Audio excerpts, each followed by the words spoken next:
loving the home that I live. You like Robbie Williams?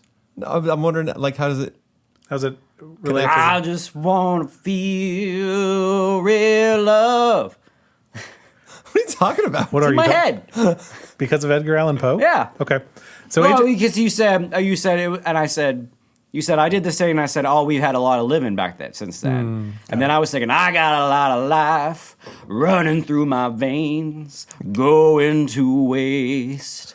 I just want to feel real love. Anyway. I'm so glad that you pressed record. So thank you, AJ. This has been a wonderful introduction. All right, let's get it. You ready to record? No. It's recording. We're recording. It's definitely recording. I started it like He mid-song. moved very carefully and pressed the button very quietly. Just quiet. Yeah, it was really good. All right, I've gotten really good at that, by was the way, incredible. over the Yes. years of us podcasting. Can we have this be an Easter egg for the Patreon? Oh, no. Oh, no, this is just going to be the This is the beginning of opening to the episode. 100%. Yeah. This is our very professional introduction. I'm pretty convinced that like 18% of our listeners come here just for Donaldson songs. Yes, Okay. please confirm in the comments. Yep. Okay.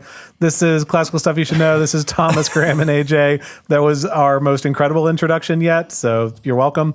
And we are indeed talking about Edgar Allan Poe. And AJ, I think you are leading this episode. All right, I think I've done an episode on something Edgar Allan Poe wrote no a long time introductions? ago. I just said your name. I said our podcast. Sorry, I was. We're a podcast about classical Were stuff. you like cowering I in was just shame over that? swallowing You my should know. cringe. Yeah, good. What else do you want? Swallowing or cringe is such a good phrase. I'm trying to see. So you think you did an episode on the writing of The Yeah. Raven? Okay. I don't know if it was a full. I think it was maybe one of those COVID episodes. Okay. I think. Could have been. But Okay. you're talking about him again. Yeah, so I'm talking about him again. I studied Poe in college. I took a whole class on Edgar Allan Poe. I read a lot of his work. It's pretty fun. I really enjoy Poe's work. And, you know, it's not surprising I enjoy him. I'm also the member of the podcast who enjoys horror films. So he's, you know, not too far from genres that I am already a fan of. So I read a couple of short stories to give you today. And then I also am schooled a little bit on his background. And I did a little research into his drug use and a few other things. So just because the most common thing when I hear Edgar Allan Poe is like, ooh, he did enough cocaine to kill a horse. I didn't know that. Is that a thing? You know, Do you know this, maybe I Graham? heard that in a movie a long time ago and it just sticks in my head. But I learned something. that's kind of, whenever I say Edgar Allan Poe, people are like, oh, he did cocaine. Wow. To be fair, everyone did cocaine back then. They It had little wasn't. boxes they carried it in. Wait, Yes. what? Really? Oh, yeah. It's called snuff. There's a reason it's called Coca-Cola because it had Well, yeah. cocaine. But this was like common and widespread. People just but it must have been very small amounts, is what I'm Yeah, hearing. yeah. I mean, Okay. it's, you know, Snuff boxes. well, snuff is tobacco. That's different, isn't it? I thought snuff was also cocaine. I mean, I think Let's just explore this for the next hour, guys. This is Okay. what In any case- the real episode. I can talk a little bit about his drug use. So he was born in Boston on January 9th of 1809. He was the middle child. His father abandoned the family, and his mom died a year later of tuberculosis while he was young. So at 2 years old, Poe was taken into the home of John Allan, who was a merchant in Richmond, Virginia. Never fully adopted by the family, but he did get his name from them, and that's how he became Edgar Allan Poe, right? Because he was born to the Poes, and then he was sort of half adopted by the Allans. He moved with that family to the United Kingdom in 1815, where he attended a grammar school in Irvine, Ayrshire. I'm definitely saying that wrong. think so? Ayrshire? You think so? It's I don't know. a Scottish place. Maybe you nailed it. Ayrshire. Maybe you Pretty nailed good. it. I like that. Maybe Okay. close. We're going to see this in the comments. Probably pronounced like ear. Just ignore He all went the to others. Paris. Yeah. Yeah. He joined this family in London in 1816 and then went to a boarding school until 1817, after which he got into John Barnesby's Manor House School, which is north of London. They moved back to Virginia in 1829, so he spent a good chunk of his schooling over there in the UK. In 1825, the rich uncle of Mr. Allan died. So not Poe, but his adopted dad, half-adopted dad. And that guy inherited what is the current equivalent of about $21 million. Back then it was $750,000, with which he celebrated and bought a 2-story brick house. At this point, Edgar, our young Edgar, got engaged to a girl named Sarah Elmira Royster. And at that point, he was also accepted into the University of Virginia, which was a weird university established recently by Thomas Jefferson. And Thomas Jefferson put in strict rules about gambling, horses, guns, tobacco, and alcohol, which were all generally ignored. And there was sort of a system of self-government by the students. They got to choose their own studies. It was really chaotic, high dropout rates. So this is where he went. Crazy. Would you buy a brick house if you won $21 million? Two-story brick house? I mean, you got to have $21 million to buy a That's house true. in this In environment. Austin. Walk away. Am I right? In this economy? Yeah, it's like, of course, the first thing you do is buy a house, right? What else would you do? I'm just wondering, maybe AJ doesn't want a house. We should buy one of those cool vans you've always A talked about. really nice RV. You would not. Would you buy an RV first? That's I'd crazy. buy a house. Yeah. Okay, so at that point, he started gambling a little bit, and Poe got estranged from Allan, his benefactor, over some gambling debts. Poe said he didn't have enough money for classes and books and housing at college, and so Allan sent some of the money, and Poe's debts still increased, so he didn't get a lot of money. He gave up after about a year at college, and then went home to learn that his girl, Sarah Elmira Royster, had married another dude. Whoa. So he traveled to Boston in 1827. Bummer. Shouldn't have been just gambling all college. That's fair. I know, but that's on him. But if I'm right, it That was is- a year different. That's a long 365 days of neglect, my friend. Yeah, that's not great. Well, I guess he went in 1812. Hey, where's your No? boyfriend? Oh, he's at college. What's he doing? Oh, he's in massive debt and he's being estranged from his rich adopted family. Oh, wow, you picked a winner, girl. No, of course she's gonna marry somebody else. Okay, fair enough. Yeah. So he, struggling with money and still kind of estranged from Mr. Allan, went into the military. He enlisted, claiming he was 22 when he was only 18 years old. He served at Fort Independence in Boston for $5 a month. He published his first collection of poems. 50 copies were printed, and it received zero attention. Nobody cared. He got posted to Fort Moultrie in South Carolina. He was promoted to artificer, which is the guy that makes artillery shells, and his monthly pay doubled To $10. $10 a month. $10 a month. Hey. Good for him. He served for 2 years and achieved the rank of sergeant major, which was the highest an enlisted man could at that position. Poe eventually revealed his real name to his commanding officer, and the commanding officer offered him an honorable discharge if Poe were to reconcile with Mr. Allan. So Poe wrote some letters, and Allan ignored him completely. Eventually, Mr. Allan's wife died, and so he was a little softened by the death and agreed to support Poe's desire to go to West Point. So, Be an officer. yep. So Poe went to go stay with his widowed aunt after getting his appointment to West Point, which is where he met his cousin, his first cousin, Virginia Eliza Clem, who'll come back into the story in a little bit. He went to marry his cousin. I said she'd come back into the story. We'll see. He left for West Point in 1830, at which point he had a final kind of big knockdown, drag-out argument with Allan and eventually was disowned by his adoptive family because Mr. Allan had been having extramarital affairs and he had just gotten remarried and Poe didn't really like the lady or something, didn't like the marriage, and that caused their final sort of break between the two.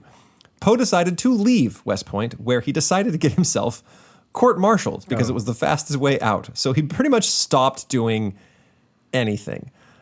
He was tried for gross neglect of duty, disobedience of orders for refusing to attend formations, classes, and church. He pled not guilty with full knowledge that he was guilty and he would be found guilty and therefore kicked out of West Point, which is exactly what happened.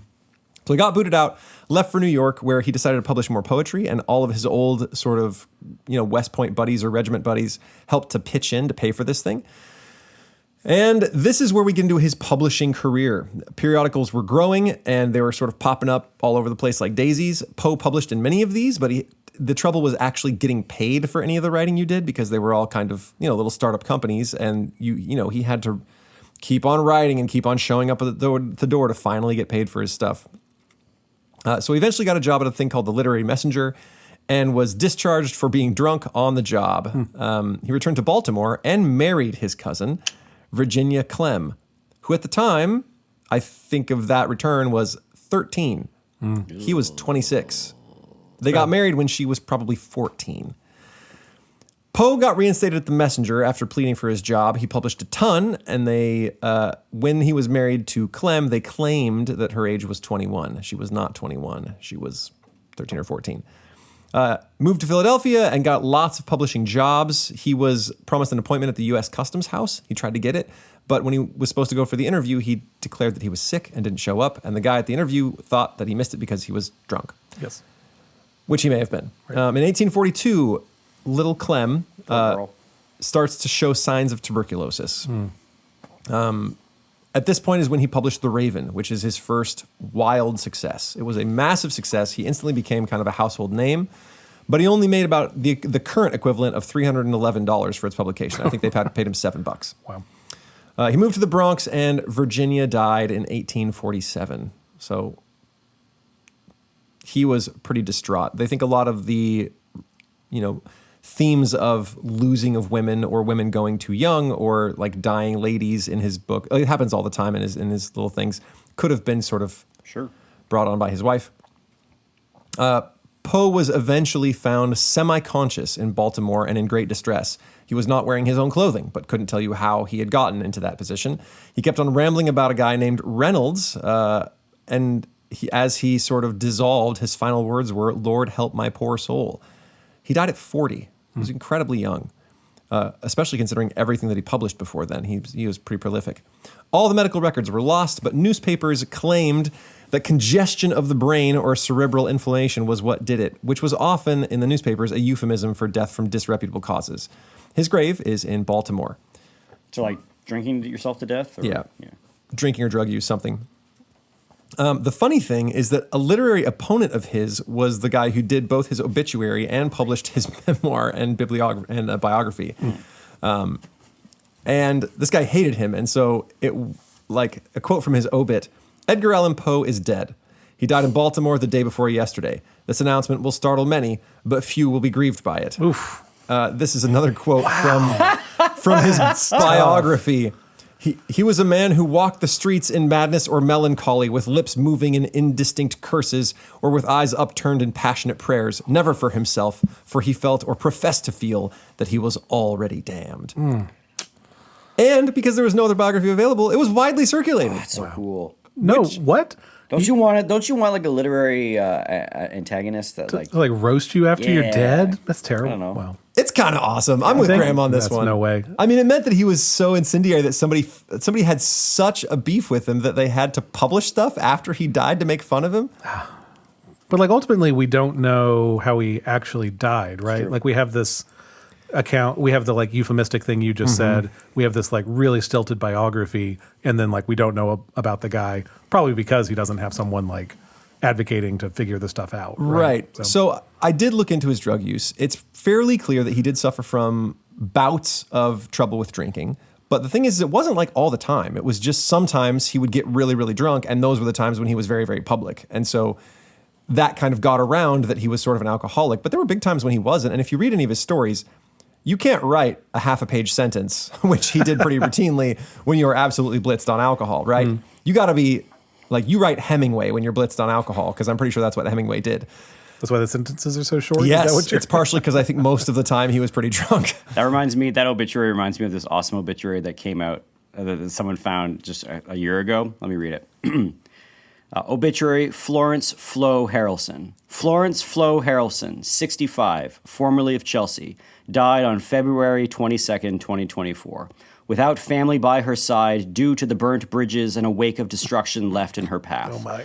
Florence did not want an obituary or anyone, including family, to know that she died. That's because even in death, she wanted those she terrorized to still be living in fear, looking over their shoulders. So this isn't so much an obit, but more of a public service announcement. Oh my. Oh wow. That's real? Yeah. That's so fun. Isn't that great? I bet Florence Harrelson wrote it herself. Anyway. Are you guys going to write your obit before you die? I have no idea. I don't know. Never thought about it. Are you supposed to? Like You're definitely not supposed to, but Yeah. I think I might leave it in my will just for kicks. You're going to make it funny? Like, is that why you say it's for kicks? Yeah. Okay. Yours would Funny be- or amazing, or claim a bunch of stuff I didn't actually do, or that I had lots of enemies. Yeah, Just stuff that's I like definitely this. not me. Make your life more interesting. Yeah. I like it. Anyway, sorry. I just thought that was fun. No, that's great. Love it. Okay. So he did have bouts with alcoholism. He probably took opium at some point. We know that he took at least one small dose when he was young. He may have struggled with it here and there. It does show up in his stories quite a bit, and it seems like it might be firsthand knowledge.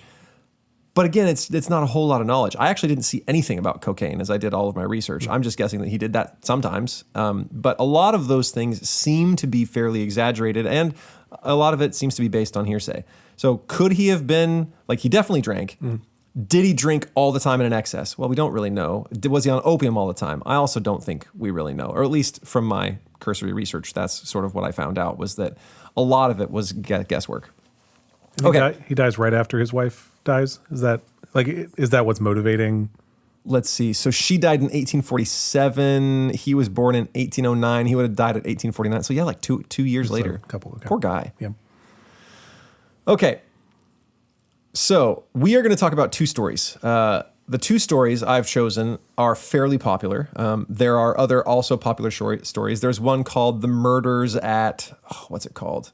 Something, and it's widely regarded to be the first detective story in English. The Rue Morgue? The Rue Morgue, yep. So I might have to read those ones another day. I sort of found that out as I did more research. I read the stories first and then was sort of researching Mr. Poe and found out that that story in particular was pretty famous. So if you're looking for something fun to read, that is, it's not the first detective story ever, but it is regarded to be the first one of that genre in English, which is kind of fun and interesting. Okay, we are going to be reading The Masque of the Red Death and The Fall of the House of Usher. Do you guys have any experience with these stories? I know Usher. I did imagine. Would you like to share something that you know about Usher? Well, I mean, him and Little John did Yeah. Yes. It's a big song. Huge fan of their work. Yeah, naturally. Yep. Didn't one of his albums, didn't Usher have an album called The House of Usher? Oh, I hope so. Pretty sure he did. What a literary deep cut for Usher. That is a literary deep cut for Usher. Usher album House of Usher. There is no album titled House of Usher. It could be. There's a band called the House of Usher. No, that's not it. There's a soundtrack. Yep. Nope. So that's what I know about the House of Usher is that there's no album called the House of Usher. But that he is an R&B performer. Okay, so The Masque of the Red Death is a story about a time of plague, which seems fun. I thought, we kind of dovetail nice with COVID. Let me jump to it here. 6 years ago, my friend. Yeah. I know, but still, there's stuff to talk about.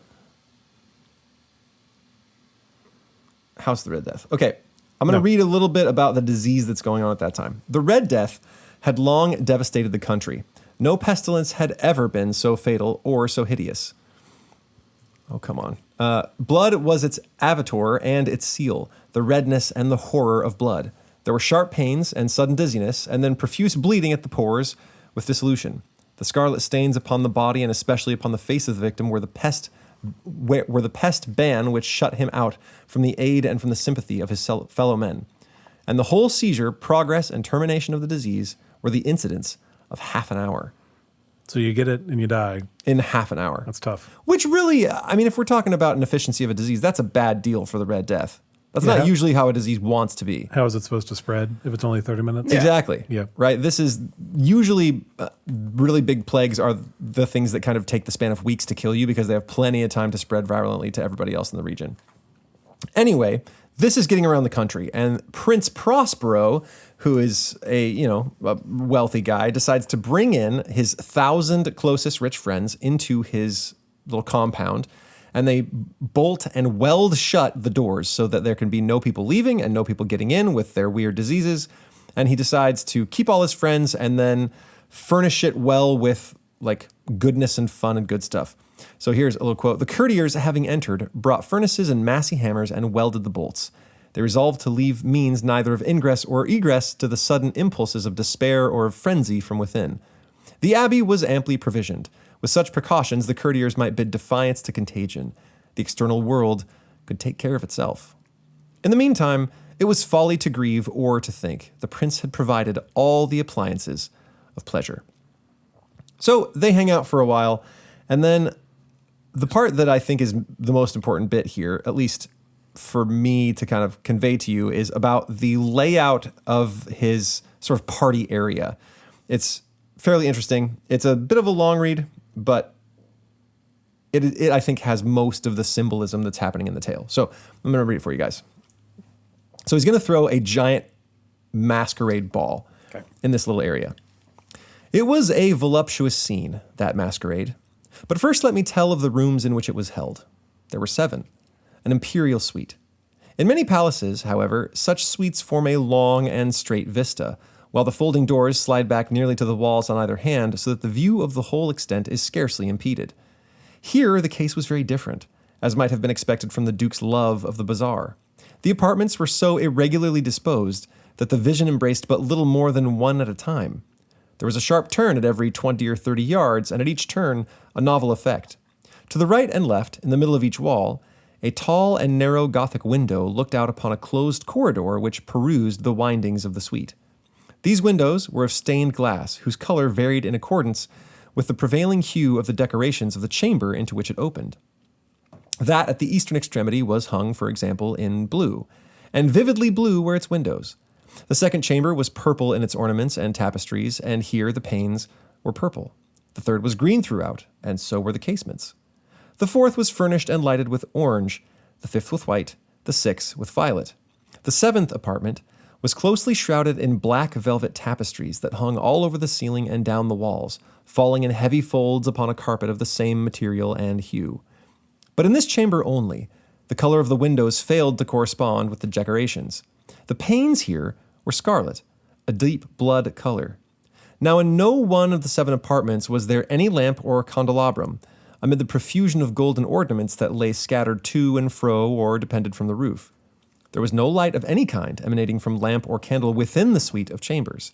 But in the corridors that followed the suite, there stood, opposite to each window, a heavy tripod bearing a brazier of fire, and that projected its rays through the tinted glass and so glaringly illuminated the room. And thus were produced a multitude of gaudy and fantastic appearances. But in the western, or black chamber, the effect of the firelight that streamed upon the dark hangings through the blood-tinted panes was ghastly in the extreme, and produced so wild a look upon the countenances of those who entered that there were few of the company bold enough to set foot within its precincts at all. It was in this apartment also that there stood against the western wall a gigantic clock of ebony. Its pendulum swung to and fro with a dull, heavy, monotonous clang. And when the minute hand made the circuit of the face and the hour was to be stricken, there came from the brazen lungs of the clock a sound which was clear and loud and deep and exceedingly musical, but of so peculiar a note and emphasis that at each lapse of an hour, the musicians of the orchestra were constrained to pause momentarily in their performance to hearken to the sound. And thus the waltzers perforce ceased their evolutions. And there was a brief disconcert of the whole gay company, and while the chimes of the clock yet rang, it was observed that the giddiest grew pale, and the more aged and sedate passed their hands over their brows as if confused reverie or meditation. But when the echoes had fully ceased, a light laughter at once pervaded the assembly. The musicians looked at each other and smiled as if at their own nervousness and folly, and made whispering vows, each to the other, that the next chiming of the clock should produce in them no similar emotion. And then, after the lapse of 60 minutes, which embraced 3,600 seconds of the time that flies, there came yet another chiming of the clock, and then were the same disconcert and tremulousness and meditation as before. But in spite of these things, it was a gay and magnificent revel. I don't want to go in no blood demon room. What's going on in there? I know. Who wants to go into the black room? How do you even like talk to your interior decorator when you're like designing this place? So apparently the prince has a lot of weird fancies, and in all of his sort of designs and yeah, and all of his sort of weird designs and fancies was an element. There's a little bit of the grotesque. There's a little bit of the disconcerting. There's also the gay and revelry. It's supposed to encapsulate a lot more to experience than just let's have a good time. There's a little bit of weirdness to it. Okay, thoughts on the strange layout of these rooms? What do you read into those so far? It's weird. I mean, I want to know who this Prospero guy is and why he's setting up the room this way. I was going to ask before, this is kind of the setup to was it Decameron? What was the book you read during COVID? The Decameron. Because it's like, but that one's like a bunch of friends go hang out in a villa for 40 days or whatever it is. To escape the plague. Yeah, but it's not weird like this, right? Yeah, they're just honestly trying to get out of range of anybody who might have the sickness, which, not a terrible idea. Not a terrible idea. The rooms are probably going to be like symbols of modes of spending one's life or something, and then you all end up in the leading to death, the right? death room. Yeah. Okay. That's my guess. So the story's not actually much longer than this. They start their revel, everyone's having a good time. Every once in a while the clock chimes and everyone feels weird about it. Most everybody stays to the eastern-ish rooms and nobody really goes into the black room, which also is not surprising. What's the noise happening every hour? It's Just the chiming of this ebony clock in the black room. It's just the chime. There's Yeah. But it nothing. makes him feel all weird. Yeah, everybody's kind of weird about it because it's so loud and long and weird musical that the whole orchestra has to stop playing. Yeah. Okay. So they're all waltzing and having a good time in these really colorful rooms when all of a sudden it's very clear that someone is in there that wasn't there prior. That they are dressed in this masquerade ball in the clothing of someone who has the disease. Like there's because the blood comes out of the pores. It's a white shroud with all these little red flecks all over it as if it had been bleeding. And the face looks like a corpse. Oh. And it's alarming. And this figure is just sort of stalking through the rooms, not really touching anybody or talking to anybody. It's just being weird.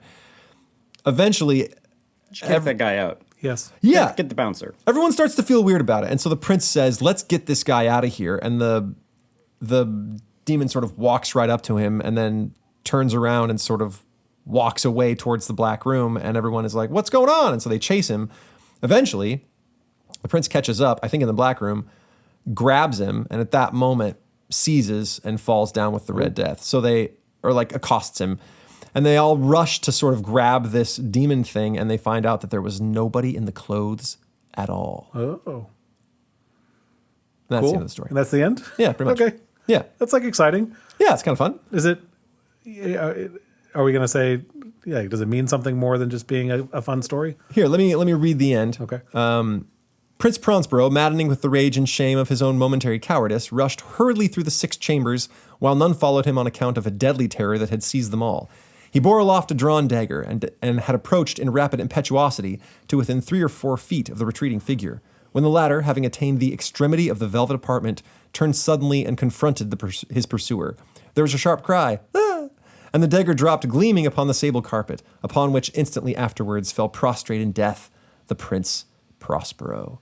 Then, summoning the wild courage of despair, a throng of the revelers at once threw themselves into the black apartment, and seizing the mummer, whose tall figure stood erect and motionless within the shadow of the ebony clock, gasped in unutterable horror at finding the grave cerements and corpse-like mask which they had handled with so violent a rudeness untenanted by any tangible form. And now was acknowledged the presence of the Red Death. He had come like a thief in the night, and one by one dropped the revelers in the blood-bedewed halls of their revel and died each in the despairing posture of his fall. And the life of the ebony clock went out with that of the last of the gay. And the flames of the tripods expired in darkness and decay, and the Red Death held illimitable dominion over all. All right, so the fancy house that they tried to get away from the plague didn't work. No, it did not. He followed. They all died. They all died. You sound unimpressed. Oh, you can try I guess it's like you can try all you want to weld the door shut, but Death if comes it's for your us all. time, Yeah. Okay. the Red Death is going to get you. Any guesses at the rooms again?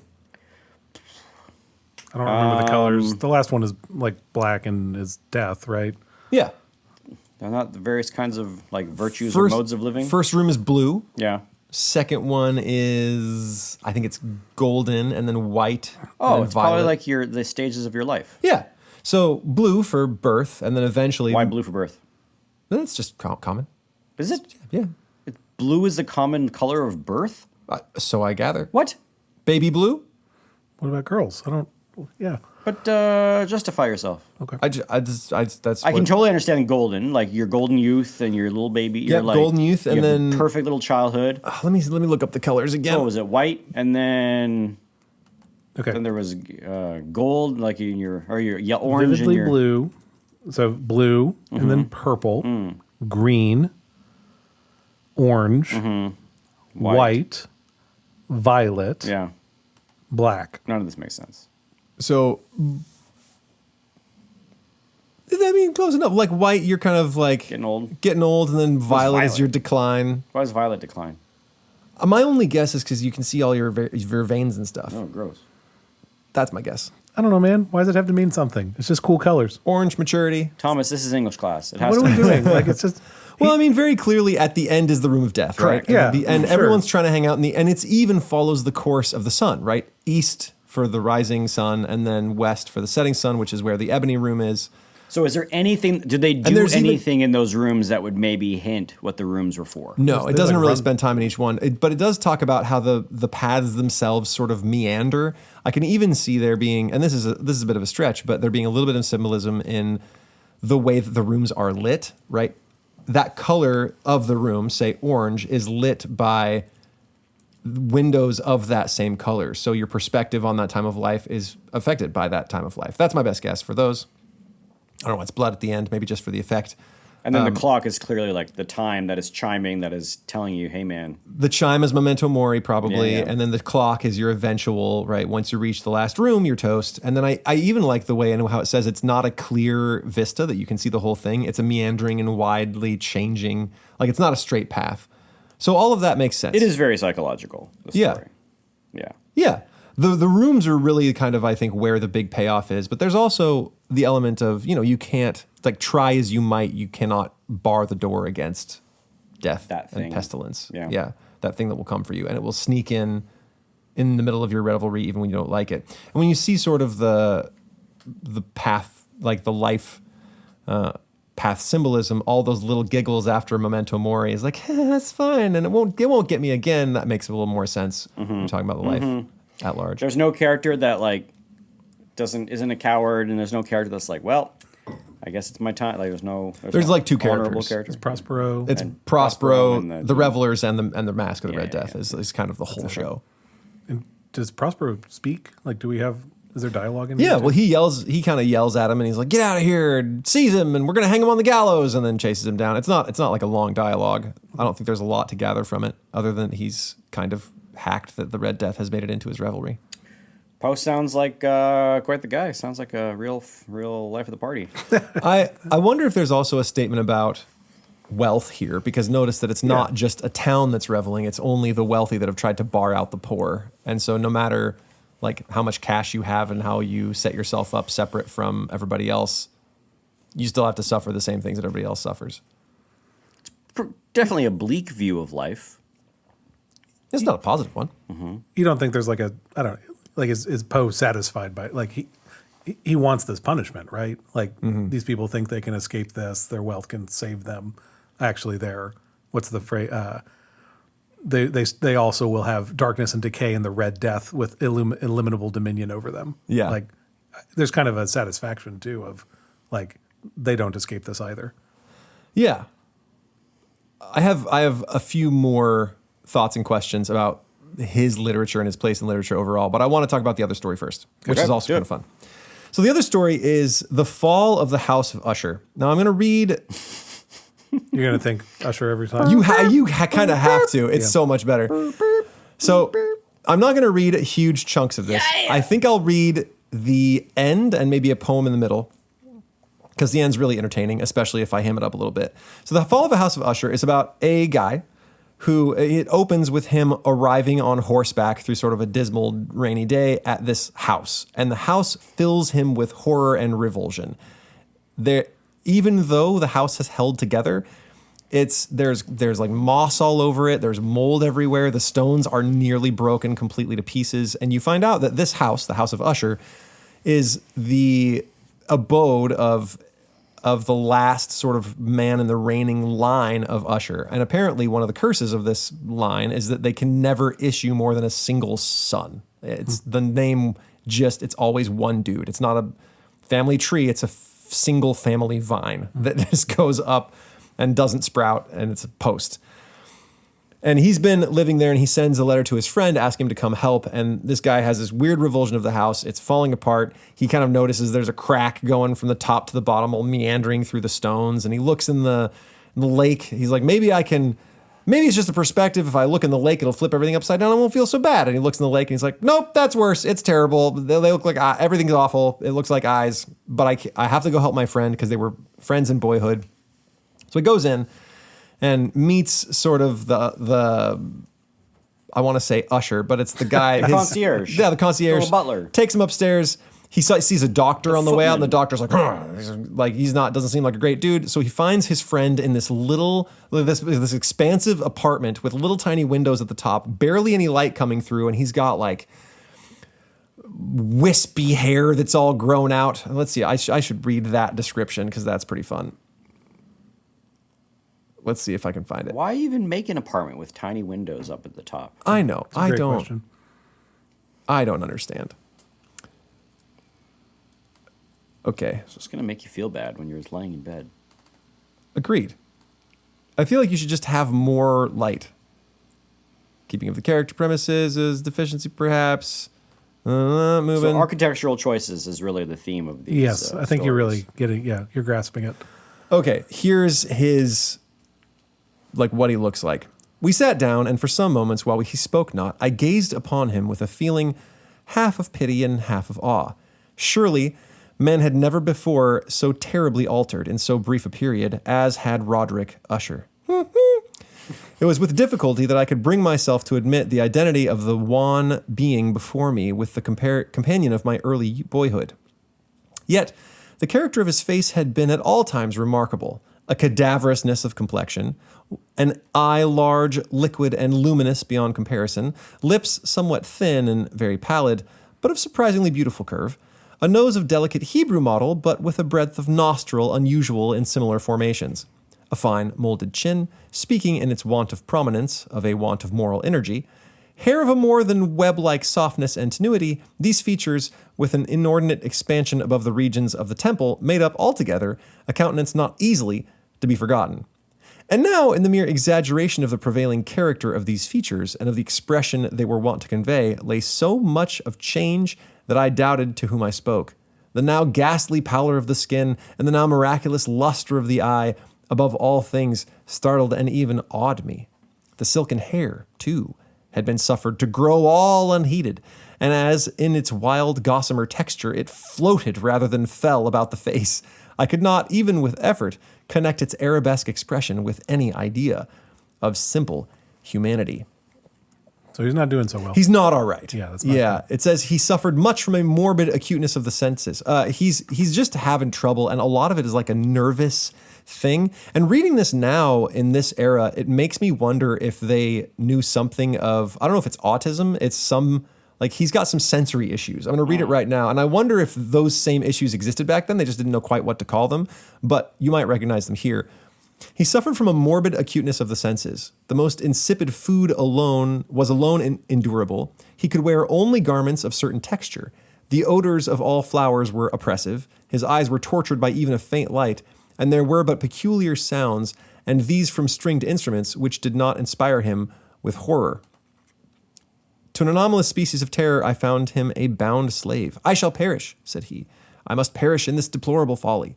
Thus, and not otherwise shall I be lost. I dread the events of the future, not in themselves, but in their results. I shudder at the thought of any, even the most trivial incident, which may operate upon this intolerable agitation of soul.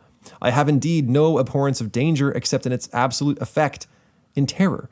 In this unnerved, in this pitiable condition, I feel that the period will sooner or later arrive when I must abandon life and reason together in some struggle with the grim phantasm.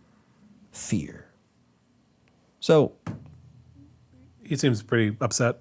yeah, he's not having a good time. Not And having- part of it is because his sister's sick. Aw. Bummer. And I think during this particular interview, they're sitting there, and I don't know if she came in from a different part or if she was like laying in the room, but she sort of pops up out of nowhere and passes through, and our main character is like, whoa, there's a lady. She doesn't look okay. And apparently that was her last little try at walking around, and after that she was bedridden. The doctors no longer allowed her to see anyone, and so our main character and Usher sat together and just tried to cheer him up, and he quickly became convinced it was impossible To cheer the guy up. to cheer the guy up. He could only play on guitar, and he played weird sort of improvised melodies, and they were dirges, and he wrote these poems where everything seemed great, and then like the king would die and the people would suffer and everything was terrible, and Usher wrote this? the good days were gone. Yeah, Usher wrote it. Buddy. Yeah. I know. Not the one that's played in the club. Yeah. it's different tunes. And he would paint, but it was all these weird, horrible paintings. Like one was of an underground, the one described is of an underground chamber that, like, it's clearly underground because of all the little like peaks you have of doorways and windows. And it's brilliantly lit, but there's no way that it's actually lit. There's no light bulbs. There's no candles. There's no torches anything. It just has a weird and brilliant light kind of happening. It's all very bizarre. So this guy gets worse and worse and worse. And they, like, eventually after all of that stuff, it talks about how he, like Usher, has developed a superstition that is now coming upon our main character. And that it's in the sentience of all vegetable things. Oh, what? Now, it sounds like it means that he just thinks plants are alive and talk and think, but that's not it. It's all like immaterial things have some sort of sentience, and particularly the house. He's like, this house is working upon me horror, and I can't really escape it. And it starts to leak onto our main character, who starts to think, yeah, this house isn't really great. It's got some weird stuff going on with it. And he starts to stay up late at night, and it's really not great. And then the sister dies. And so they go and bury her in the family vault, which is right under our main character's room. And Oh my God. Unreal. I know, it's not a great situation. Yeah. And it turns out that way in the past that it must have housed some sort of gunpowder or something strange, because half of it's lined with copper. And so they take her down there, they crack it, they look at her face, and they're like, this is awfully sad. She's so sweet. Turns out it's Roderick Usher's twin. They were twins, so they had that weird twin connection. And so he lost the only real cheer in his life when she died. So they go back up, and But he's the last Usher. Does he have a kid? he doesn't. Dude, get on it. He needs to have Yeah. an Usher, because apparently they can only, there only be one. Get one. Yeah. Yeah. It's like Highlander. Exactly. It's the Highlander of the Ushers. All right. Let me find the end, and I will read it to you. So, thoughts so far? Any? It's weird. I'm bleak. Yeah. Part of me, like, I'm wondering, do we end with finding out what is going on, or is that all there is? That, Demon House? yeah, Demon House is haunting everyone, and that's it. I have a theory, Okay. and I'll get there. I think while he is like in the middle of the storm. There's a storm? Yeah. So after they bury the sister, the main character stays up all night. There's a wild, crazy storm, and they throw open the shutters, and wind blows all around the room, and there's wind kind of going everywhere, but they can see outside that there is, right here, I'll read it, but under the surfaces of the huge masses of agitated vapor, all the blowing air, as well as all terrestrial objects immediately around us, were glowing in the unnatural light of a faintly luminous and distinctly visible gaseous exhalation, which hung about the enshrouded mansion. Yeah, you don't want that. So there's like weird gas coming from underground. Yeah, you don't want that at all. So it's a gas leak is what's causing all It this. sounds like Okay, it. It that's sounds what like there's some like methane leak that this guy's going on, and it's driving him totally batty. Yeah. So Usher yells about it. He's like, you shall not behold this. Or our main character says this, said I, shudderingly to Usher, as I led him with the gentle violence from the window to a seat. And then this is the part where I kind of want to read. It's kind of fun. These appearances, which bewilder you, are merely electrical phenomena, not uncommon. Or it may be that they have their ghastly origin in the rank miasma of the Tarn, the mountain lake. Let us close this casement. The air is chilling and dangerous to your frame. Here is one of your favorite romances. I will read, and you shall listen. And so we will pass away this terrible night together. The antique volume, which I had taken up, was The Mad Tryst of Sir Lancelot Canning. But I had called it a favorite of Usher's, more in sad jest than in earnest, for in truth, there is little in its uncouth and unimaginative prolixity which could have had interest for the lofty and spiritual ideality of my friend. It was, however, the only book immediately at hand, and I indulged a vague hope that the excitement which now agitated the hypochondriac might find relief, for the history of mental disorder is full of similar anomalies, even in the extremeness of the folly which I should read. Could I have judged indeed by the wild, overstrained air of vivacity with which he hearkened, or apparently hearkened, to the words of the tale, I might well have congratulated myself upon the success of my design. I had arrived at the well-known portion of the story where Ethelred, the hero of the tryst, having sought in vain for peaceable admission into the dwelling of the hermit, proceeds to make good an entrance by force. Here, it will be remembered, the words of the native run thus. And I feel like because this is a really cheesy, old, bad romance book, I have to give it a little cheese. And Ethelred, who was by nature of a doughty heart, and who was now mighty withal, on account of the powerfulness of the wine which he had drunken, waited no longer to hold parley with the hermit, who, in sooth, was of an obstinate and maliceful turn, but feeling the rain upon his shoulders, and fearing the rising of the tempest, uplifted his mace outright, and with blows made quickly room in the plankings of the door for his gauntleted hand, and now pulling therewith sturdily, he so cracked and ripped and tore all asunder, that the noise of the dry and hollow-sounding wood alarumed and reverberated throughout the forest.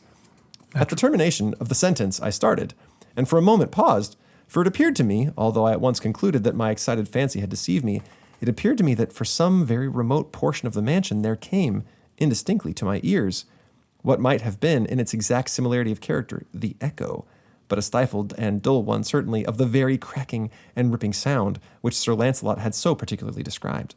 It was beyond doubt the coincidences alone which had arrested my attention, for amid the rattling of the sashes of the casements and the ordinary commingled noises of the still increasing storm, the sound in itself had nothing, surely, which should have interested or disturbed me.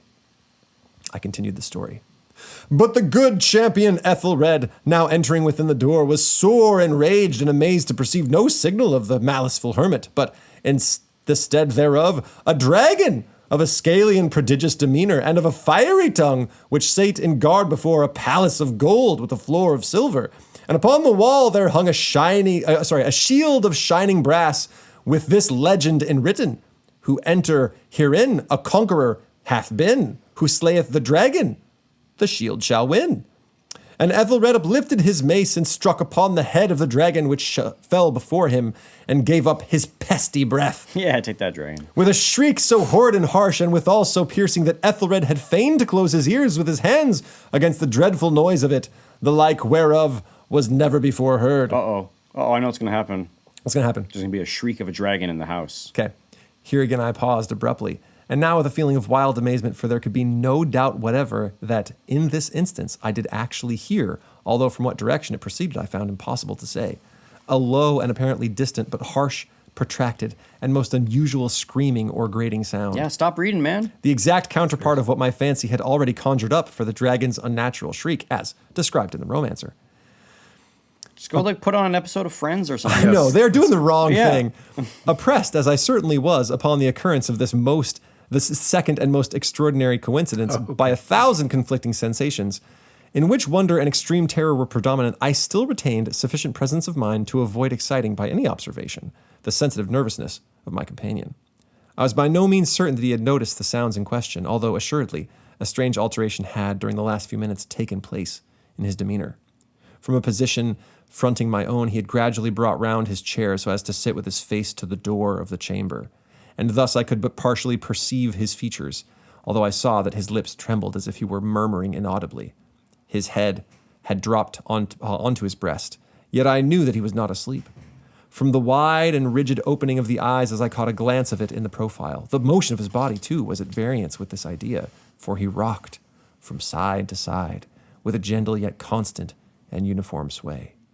Having rapidly taken notice of this, I resumed the narrative of Sir Lancelot. Don't do it. Bad Which idea. thus proceeded. And now the champion, having escaped from the terrible fury of the dragon, bethinking himself of the brazen shield, and of the breaking up of the enchantment which was upon it, removed the carcass from out of the way before him, and approached valorously over the silver pavement of the castle to where the shield was upon the wall, which in sooth tarried not for his full coming, but fell down at his feet upon the silver floor with a mighty great and terrible ringing sound. In the room, we hear a ringing sound right now. We actually do. This is concerning. No sooner had these syllables passed my lips than, as if a shield of brass had indeed at that moment fallen heavily upon a floor of silver, I became aware of a distinct, hollow, metallic, and clangorous, yet apparently muffled, reverberation. Completely unnerved, I leapt to my feet, but the measured rockment of Usher was undisturbed. Okay, do you guys want to... There's like 2 pages left. Keep going. I can just tell you essentially what happens. That's so fine. there's murmuring from Mr. Usher, and he says, I dared not speak. We have put her living in the tomb. Said I not that my senses were acute? I now tell you that I heard her first feeble movements in the hollow coffin. I heard them many, many days ago, yet I dared not speak. And now tonight, Ethelred, the breaking of the hermit's door and the death cry of the dragon and the clanging of the shield, say rather the rending of her coffin and the grating of the iron hinges of her prison and her struggles within the coppered archway of the vault. So he says, at the end of his raving, he says, Madman, I tell you that she now stands without the door. And the door flies open, and his sister standing there. Oh, And she, of course, she's all like bloody and trying to Yes. stand because the poor girl's like been in a coffin for a couple of days. Right. She falls on him. Our main character runs out of the room. He's like, I gotta get out. He's like, Yes. because apparently Mr. Usher dies at the same moment. Like he's so agitated that when she falls on him, he's toast. Okay. So he runs outside and he watches as the whole house cracks from top to bottom and then falls into the horrible mountain lake. And that's the story. The end. so why'd he bury his sister? Thought she was dead? No. Apparently, I mean, it shows up in Poe stories quite a bit. And this is a thing that they actually used to have a lot of problems with. If somebody went into a coma, they just put them in the ground. And they actually had to use to hang bells. You know about Yeah, this? yeah. Yeah. So hang bell over the grave with a little string down in your coffin that you could jingle if you were still alive. I don't know if those worked very well. But it was a thing. Fall into a swoon and they'd put you in the ground. He has a short story called The Premature Burial. Well, there's the telltale heart, right? Where Yes. the person's buried under the floor. Sure. Yeah, well, I think that's just a hidden heart, isn't it? Yeah. Anyway, that's the story. The house of Usher is two-sided. So it's the fall of the house, which is the actual building, and then Yeah. the house, like The actual it's, line. it's the end of the line. The ancestral line. Yeah. So why is the house falling? Like, well, what caused all of this psychological trauma and malady of the twins? I mean, really, my guess is actually something that was coming out of the ground. Gas. I mean, if you're seeing like weird gas coming out of the ground, it's not good for the foundation of the house. It's also not great for the people. Yeah. Have you ever heard of those, there's this tribe, I can't remember where it is, somewhere in South America, and their vision of the gods were that the gods were like randomly malignant and would just like randomly for no reason kill you. Just the gods were jerks. And this is I remember you telling me about this. and this was their deity, that the gods were just sort of like every now and then would randomly just for no reason kill everybody. Turns out that a lot of their early tribes were by this lake that actually had this like gas that was seeping into the bottom of it and would build up at the bottom of the lake. And then eventually we get to a critical mass where the gas would actually seep out of the lake. And since the gas was heavy, it would lie low underneath the oxygen on the landscape, and like everybody would die because there would be no more oxygen. All of a sudden you were just breathing in whatever the gas was. And so anybody who lived by the lake, it was like every couple of generations, it was like every 30, 50, 100 years, whatever it was, everybody would just like on random die. And so they built up this mythology of the fickleness and the arbitrariness of the gods, but really it was just because they were like next to Guys had a gas leak. methane lake or whatever it was. I think that's the same case here. It just sounds, and it's not, even because, especially because our main character was sort of starting to get the same weird agitation just living in the house. You don't think so? You don't think like the house was something bad went down? I mean, they clearly had this like weird chamber, copper chamber where they buried people and.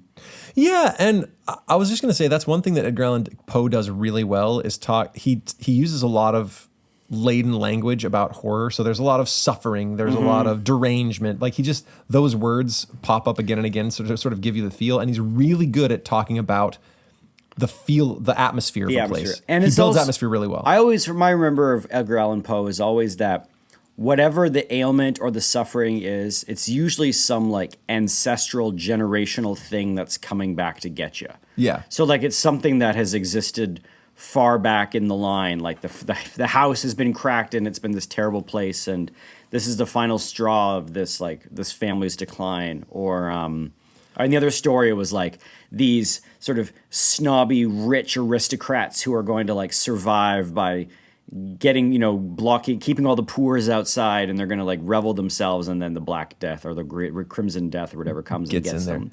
And so he sort of has this idea of like,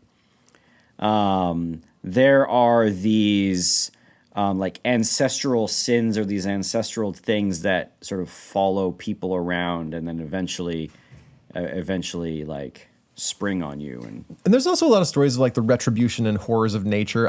Yeah. Like there's one where a guy's sort of mourning his wife on the table, and then a tiger leaps through the window and drags her body off. That's a weird one. I think it's a leopard.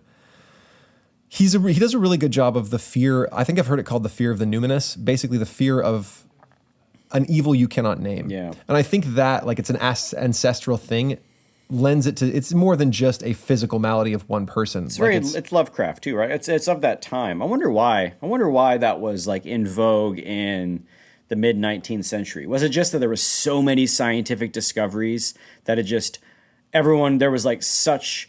Like everything was being explained. So Everything was being explained. Like I remember somebody saying once, imagine when we discovered the microscope and then realizing that you had this entire world of living creatures that have been there all along and you had no idea. And then like what that sort of opens up to your worldview or your understanding of the world must be like equal parts fascinating and exciting and positive and like there's a tremendous amount of optimism, but then there's also like, who knows what other horrible things are out there we have no idea of. And yes, this the horror of the numinous and this kind of stuff. Yeah, there's a lot going on. And he draws in the horrors of, like here, one of the things is the sentience of vegetable things. Mm-hmm. So everything around you might be malicious and trying to hurt you and drive you crazy. And there's stuff coming out of the earth that you're not, it's just some gaseous exhalation. Like there's just so many mysteries. And I wonder if there's also an element of, tuberculosis was a thing. Sure. Diseases could randomly kill you. Mm-hmm. There was a whole lot that hadn't been explained yet, even though they were explaining so much. So I think it's kind of a perfect intersection of, we've explained a lot of things. A lot of that is scary. And there's still a whole lot we don't know that is also scary. Like, could you imagine if we finally had like the instruments to detect that there was actually a whole host of living beings that like fourth dimension creatures. Yeah, that have been around and have always been there and we never realized it and we just now have the instruments to be able to detect it. And maybe they're not like sentient, they're just sort of like whatever plasma blobs or something. But like that would rock a lot of boats. That would be just crazy to think about. Anyway, so it's just, I wonder if just at that time, this is also just a working out of the age that they're living in of scientific discovery, and it seems like all this new stuff keeps popping up, and because like even in those stories you get the one character that's trying to give the scientific explanation as to why this is happening. My friend, this is just gas. This is just, and they're usually the one who's driven mad, and they're the ones that like maybe the whole point of the story is not the whole point, but one of the points of the story is that their scientific materialism is rendered impotent in the face of this horrific thing. That happens a lot. Yeah. So this like Poe is famous, right? He wrote all this great horror literature. I enjoy it. I find it pretty entertaining. It was also the source of a lot of copycats. What do you like about it? Well, that's the thing. It made me wonder, and I've heard a lot of people say this around our department quite a bit, and people read a book and say there's no like redeeming character. There's no moment of salvation or anything like that. And my question is, why does there have to be? Like, that isn't the only experience of human life. If the only reason you go to literature is to have like the comfort of someone being saved or redeemed, like that's just not what happens. I think you have enough bleak stuff happening that why do you need to read a book about that? Well, we've talked about that a little bit. And I think it was in an AMA that we talked about it, like why I'm okay with horror and how horror is akin to something like tragedy, right? Where tragedy, by bringing up feelings of nervousness and anxiety about a potential fall from the stuff that you have, like losing what you have and the wasting of humanity, I think horror does the same thing, but with death, right? All of those weird sort of buried feelings about death you have come to the surface when you watch horror or read a book like this. And through inciting those feelings, you find catharsis, right? The tension comes, all your cortisol goes up, you get really stressed out, and then at the end, it sort of brings resolution to those feelings. It's like when the clock chimes in his first tale. Everyone feels real bad, and then that passes, and someone giggles, and then you move on with the party. That's kind of why I don't mind it. And this dovetails into a bigger discussion I want to have, and unfortunately, I don't think we have enough time here to do it. I was chatting with a guy, so shout out to the fellow who stayed with me for the last few days. He's starting a school in London. It's pretty awesome. And we had a discussion about virtue, especially as it comes up in classical education. Everyone seems like, because it is easy and easy to understand and an easy framework for how to teach kids, and it's easy to talk about and sell to potential families, that like what we do is we teach your kids virtue. Well, that's partially true. Like they will get virtues, at least some as a byproduct, but the primary job of classical education, and this is where it gets a little more, I don't know, I haven't fully fleshed out my opinions on this, is prudence. Like that's our main job, is teaching them prudence, how to know the right, like the good and the right from wrong, and then the intellectual virtues. That's what we mostly do. If we were teaching them courage, we would have to be a military school. Like there are elements of things that require courage here. They have to get up and speak in front of people, but that's not like, I don't know if that's our main job. Correct. We would have to do more like things that scared them. Exactly. And temperance. Like we do some of that, but we are not here to do specifically those things. And while it's easy to sell those to parents, we are focused on one primary virtue, I would say, and then a few of the intellectual virtues. And my question is how... It makes sense because prudence needs to be the first virtue taught. And so that's why it's like associated with kids. Oh, absolutely. Yeah. And we totally should. It's just, I wonder how much this also brings into question, like, when we bring up certain books to be included in our curriculum, or I'm talking to a friend about books they should read, and I say, hey, Edgar Allan Poe is great. And they say, okay, what virtue am I going to get taught? I don't know that that's the right question. Is that the question that we should ask when we approach a book? Do you want to do this here, or do you want to do it in the in-between? Do we have time? It might need to be an in-between thing because we're just about running out of time. But this is the question that kind of comes up when I read literature like this: is is it something we should teach our kids? And if it is, then under what criteria? And does there have to be redeeming? Like it also comes back to our is there such thing as an evil book discussion. Anyway, we can do it in the in-between. Those are the two stories. Edgar Allan Poe is great. Whatever conclusion we come to in the in-between, you should go read him. He's great fun. Okay. So this has been Classical Stuff You Should Know. We keep referencing these things called in-between episodes. If you support us on Patreon, patreon.com/classicalstuff, and you support us at the Nightmare level or above, do people even know what that reference is anymore? It's been so long. I don't even remember what episode it is. It's got to be in our double digits. It's got to be before 100. It's anyway, when Graham learned how to spell nightmare live on episode. It was incredible. Should we do clips of like our incredible moments? Because it's that, and it's someone saying that 2020 was going to be our greatest year ever. There's that one's pretty good. And then I think when we invented the cult was pretty fun. Cult was good. Helios' Acolytes of Love was a good one. Mm-hmm. Anyway, we got to put all that stuff together. Anyway, so you can support us on Patreon. If you do, you can get access to a monthly AMA. That's an Ask Me Anything. It's where our listeners ask questions and we answer them. It's an hour or an hour and a half, and it's super, super fun. So you should join and check that out. Sorry for singing. You sang at the beginning of this episode. Yeah. People enjoyed that. Okay. Then I'm sure some people didn't enjoy it. They'll comment. They're pressing 30 Get seconds. to the point. Skip. Get yeah, to the topic. Right. Banter for the first 10 minutes. Start the episode at we get some of that. We had a listener. They just don't like us. They just want Yes. Which is fair. It's just okay fair. if you don't like. It's not for everyone. I have my days. Yeah. I don't feel like I like them sometimes. You don't like yourself some days? Some Is that? days Yeah. I'm just like, come on, Donaldson, pull together. You can find us on our website, classicalstuff.net. You can email us, the guys at classicalstuff.net. You can find us on x.com at classicalstuff, CLSSCAL stuff. That, I think, is everything. So we're going to record it in between episode, and we'll post that to Patreon. Cool. Yep. Thanks, everyone. Bye. Bye.